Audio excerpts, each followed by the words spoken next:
नानासाहेब कुटे पाटील. आज जालन्यावरून शिष्टमंडळ आलं होतं. मुंबईच्या समन्वयकांसोबत बैठक झालेली आहे. आंदोलन जे होणार आहे, उपोषण होणार आहे, काय ठरलंय कसं? आता आमचं तुर्तास हे ठरलेलं आहे की पहिलं आम्ही या ठिकाणावरून जाऊन जी टीम आलेली आहे आमची त्याच्यासोबत ग्राउंडची पाहणी करणार आहोत. आता आमच्या या ठिकाणी सगळ्या ज्या मुंबईच्या कार्यकर्त्यांची जी मीटिंग झाली त्या मीटिंग मध्ये एकमताने दादांचं स्वागत करण्याचं ठरलेलं असून आणि त्या स्वागत करण्याचं ठरल्यामुळे आम्ही लोक सगळे आता आझाद मैदान या ठिकाणी प्रथम आझाद मैदान या ठिकाणी रेकी करायला चाललोय, ते ग्राउंड बघायला चाललोय आणि मग त्या ठिकाणानंतर आमचं ठरेल की इतर कुठचे आणखीन ग्राउंड बघायचे की नाही बघायचे आणि त्या पद्धतीमध्ये आम्ही पुढचा कार्यक्रम ठरवू.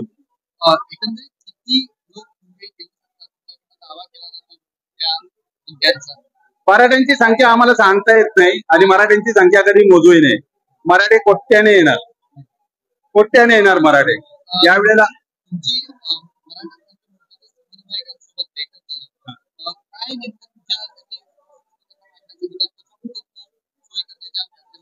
नाही, सोय तर आधी ऑलरेडी 98 आमचा जो मोर्चा झाला होता त्यावेळेला आमची तर रंगीत तालीम झालेलीच होती. आमच्याकडे सगळे प्लॅन्स वगैरे सगळे आता सिस्टम आमच्याकडे आहे, तो डाटा आमच्याकडे आहे. आमच्याकडे कुणी काय करायचं त्यावेळेला त्यांनी जबाबदाऱ्या घेतल्या होत्या, त्याच जबाबदाऱ्या सगळ्यांकडे राहणार आहेत. त्यामुळे आमची कुठे गल्लत होईल असं काही नाहीये. आम्ही कोणत्याही प्रकारे आलेल्या कोणत्याही गोष्टीला सामोरं जायला तयार आहोत आता, आणि तेही कमी वेळेमध्ये. तुम्ही ज्या आझाद मैदानची मागणी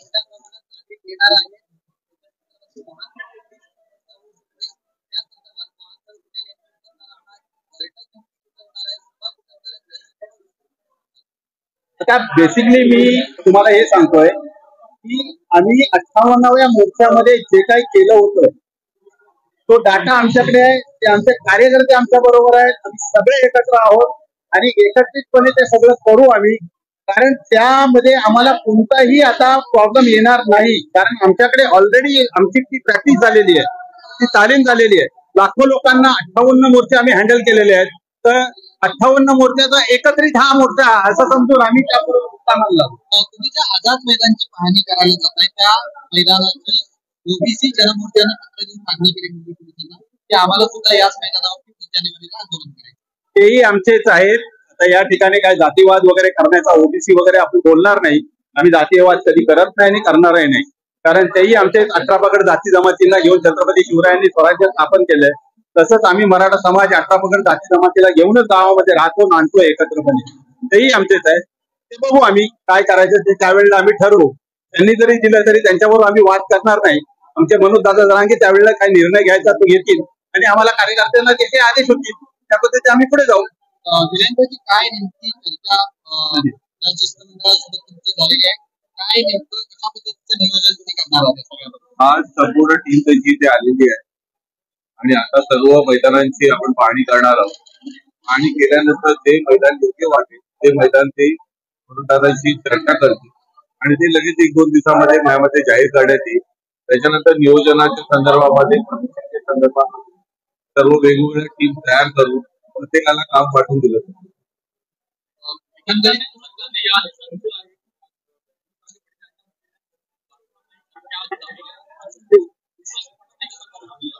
मनोज दादा जरांगे पाटलांचं मुंबईमध्ये आगमन तर होणारच, मग एकदा ते त्यांच्या उपोषणासाठी असेल नाहीतर मग विजयी सभेचे रूपांतर तिच्यामध्ये झालेलं आहे. पण मुंबईमध्ये त्यांचं स्वागत जंगी होणार. आयदर आम्ही एकतर मनोज दादाला उपोषण करण्याची वेळ येऊ नये, राज्य सरकारने त्याच्या अगोदर दिलं ते विजय सभा या मुंबईमध्ये झाली.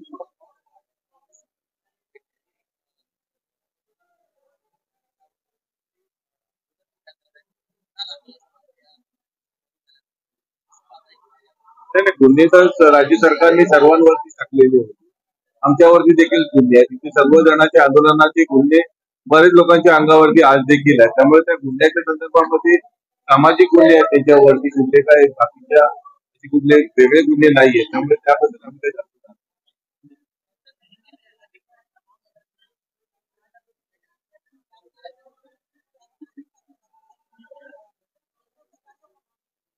मैं वीरेंद्र पवार मुंबई में मराठा समाज का काम करता हूँ।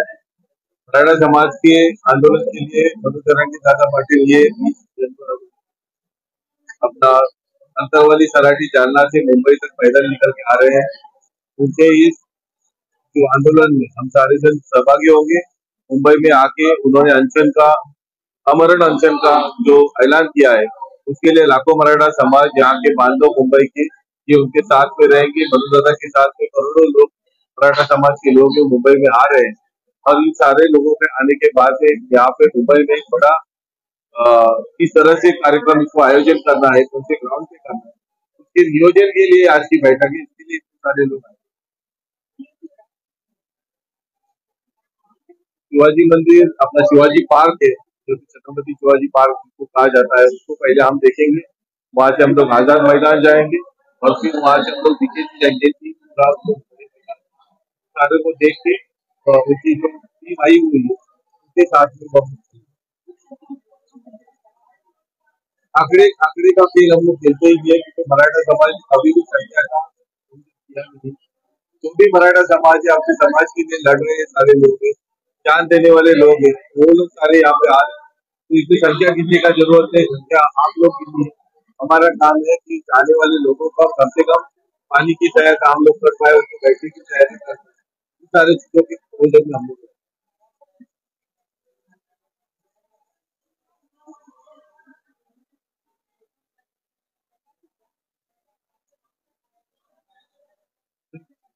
जरा मुंबई में आगमन तो उनका होगा ही। हम लोग का कहना यही है कि अगर उनको अनशन करने की नौबत नहीं पड़ती तो विजय सभा तो मुंबई नहीं।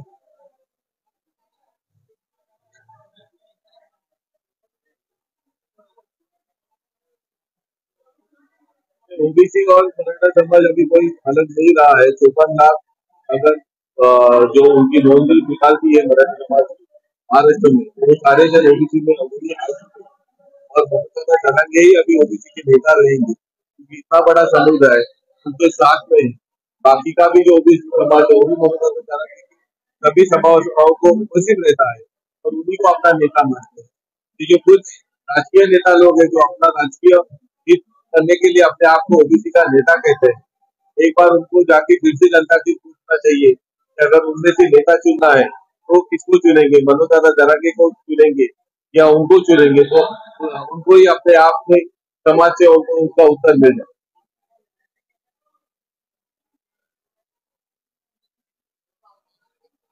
प्रशासन ने हमको हर समय हम लोग को यहाँ पे नहीं देने का सवाल ही नहीं उठता है, क्योंकि हम लोग कोई ऐसा इलीगल काम नहीं करते तो हम लोग को परमिशन नहीं मिलेगी। परमिशन तो हमको मिलेगी और ये मौका ही है, इसके लिए संयुक्त महाराष्ट्र की इसमें 107 उतारते हो उसमें से 50 से अधिक उतारते मराठा समाज के बांधवों के लिए महाराष्ट्र को एकजुट करने के लिए। तो मुंबई में कुछ भी करना है इसके लिए परमिशन तो जरूरी है, पर हमको नहीं लगता कि इस तरह से कोई भी अटकाव आ जाए।